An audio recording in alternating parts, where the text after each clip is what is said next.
Squid Game, a South Korean television series centering around players participating in survival death games modeled after children games. This show broke records and became Netflix's most watched show of all time. And for good reason. It is very thrilling and intense with a high level production, and it appeals to multiple different audiences. But what if I told you that there's a series like Squid Game, but better? I am Tiago with Attack on Tiago, and for today's video, I'll be going over a series named Alice in Borderland and giving my thoughts on it. If you're new to this channel, and if you haven't already, please be sure to hit that subscribe button to be notified next time I upload a video. Also, please check out my community Discord server, the Attack on Tiago community. It is rapidly growing with active members. The link is in the description below.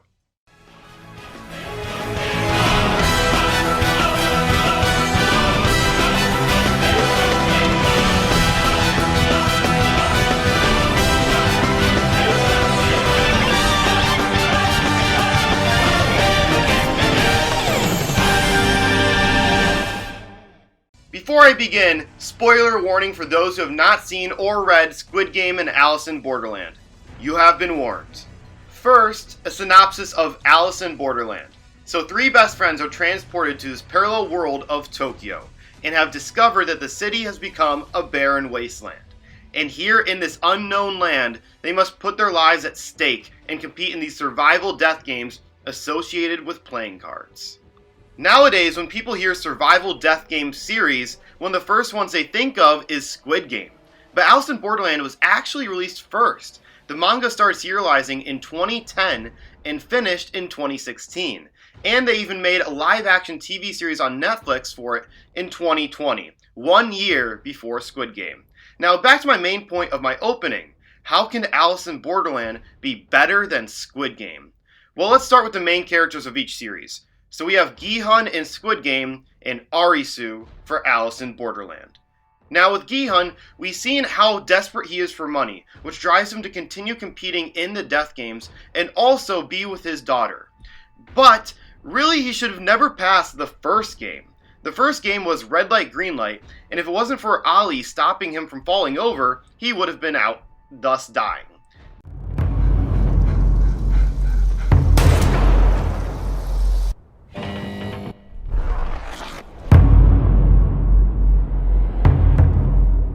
Then there's game 2, the honeycomb, where Gi-hun ended up picking the umbrella, the hardest honeycomb to carve, while his teammate even figured out what the game was supposed to be, and he completed it by luck. Next game was tug of war, where if it wasn't for the old man's strategy, they would have lost. Next game was marbles, and if it wasn't for the old man's dementia, he would have lost.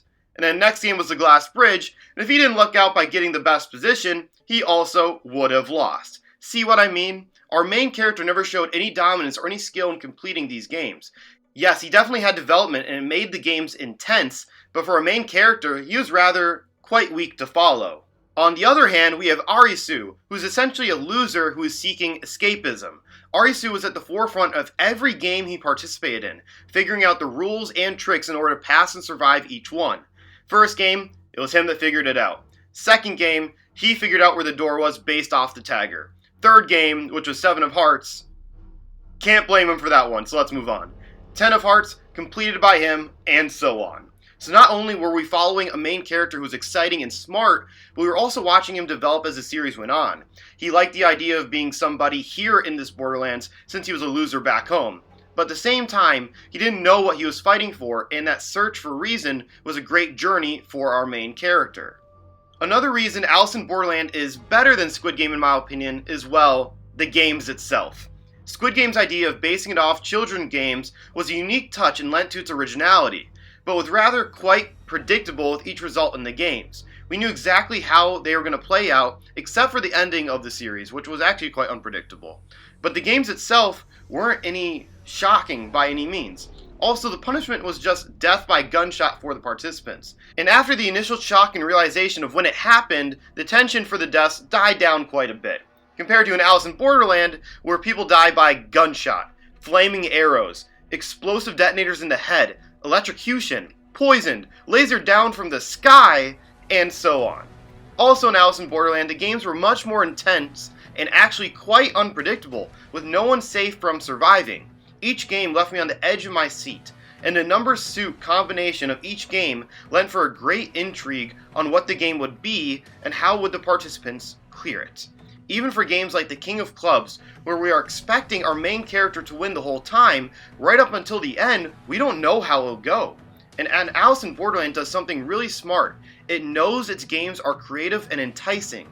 So at times in the story, we don't even follow our main character, but instead, we follow other participants, which gives no plot armor to the characters, and for us as readers, no insight on who's surviving, which makes them even more intense.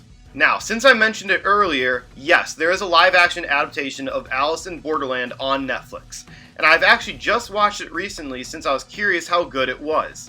The live-action series changed multiple moments in the manga and added some goofy things in there, but it was pretty good considering that it was a manga adaptation. Overall, though, I think Squid Game was better since it had better production quality and not as many of those goofy moments.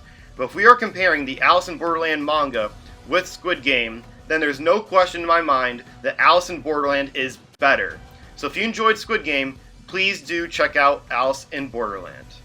Well everyone, that is it for the video. If you have read or seen Alice in Borderland, please let me know in the comments below what your thoughts on the series are. And if you enjoyed the video, please leave a like and subscribe to the channel. It really means a lot. I am Tiago from Attack on Tiago, and I hope you all have a nice day.